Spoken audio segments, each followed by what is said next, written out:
जी ने कहा religious activities को सरकार का पैसा खर्च नहीं करना चाहिए। एक रेफरेंस दे दिया था।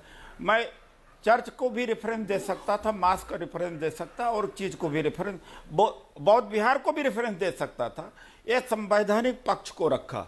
ये डॉक्टर अम्बेडकर का एक बड़ा डिबेट है, संविधान सभा में बड़ा डिबेट है कि धर्म और राजनीति को मिश्रित किया जाए कि नहीं किया जाए। फाइनली जब संविधान बन के तैयार, पर यहाँ तो संस्कृति की बात है, यहाँ धर्म की बात नहीं है, बिल्कुल अलग ये संस्कृति की बात है। सुधांशु त्रिवेदी और मैं स्वामी दीपांकर को भी लेकर आता हूं। सुधांशु त्रिवेदी है बीजेपी के member of parliament and senior leader. Sudhanshu, respond to Udit Raj ji. देखिए, मैं याद दिलाना चाहता हूं, उदित राज जी ने बौद्ध धर्म ग्रहण कर लिया था और वेनसांग के अनुसार हर्षवर्धन बौद्ध था और उसने कुंभ मेले में जाकर अपना सब कुछ दान कर दिया। उसके बाद खजाना खत्म हो गया तो आभूषण दान किया। आभूषण दान करने के बाद कीमती वस्त्र तक दान करके एक सफेद धोती लपेट के चला आया। ये विदेशी ने लिखा है, कोई उनके उसने लिखा, तो ये धर्म संस्कृति है, कोई उसका बात नहीं है, भारत की महान संस्कृति का प्रतीक है।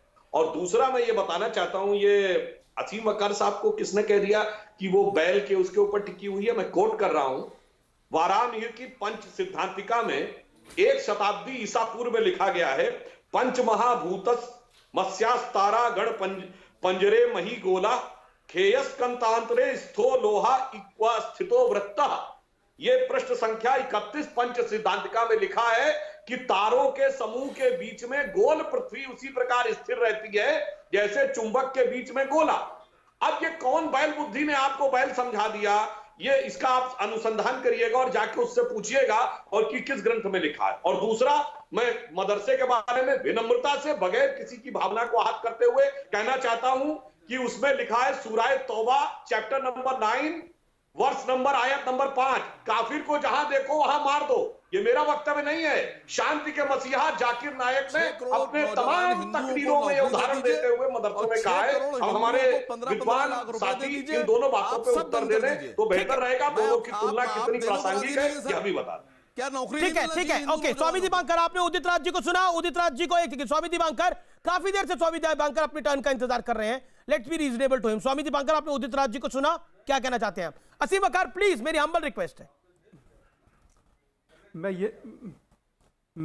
ये कहना चाहता हूं कि उदित भाई बहुत ही बुद्धिमान व्यक्ति हैं, इंटेलेक्चुअल हैं, अपनी बात को भी रखते हैं, अंबेडकरवादी हैं, हर चीज से सहमत हूं।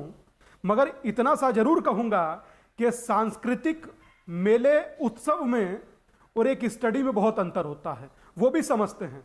पर मैं जरूर कहूंगा उनसे कि कभी जब नेक्स्ट कुंभ होगा तो वो जरूर आए। मैं भी उन्हें कहूंगा कि वहां पर जमीन लें, मेरे साथ महीना भर रहें, कम से कम वो उस कुंभ को समझें जिस कुंभ के बारे में वो वक्तव्य दे रहे हैं, जो वक्तव्य उसकी हकीकत और सत्य से कोसों दूर है।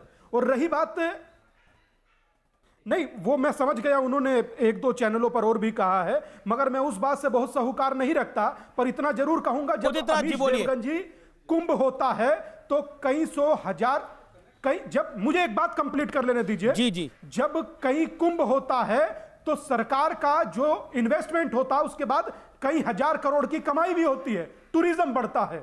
जब कहीं अध्ययन होता है तो क्या उससे कोई टूरिज्म बढ़ता है? उदित राज जी, मैं कोई स्टडी, कोई पेपर मुझे दिखा दे कि रिलीजियस पिलग्रिमेज से कि आय बढ़ती हो, सरकार हमेशा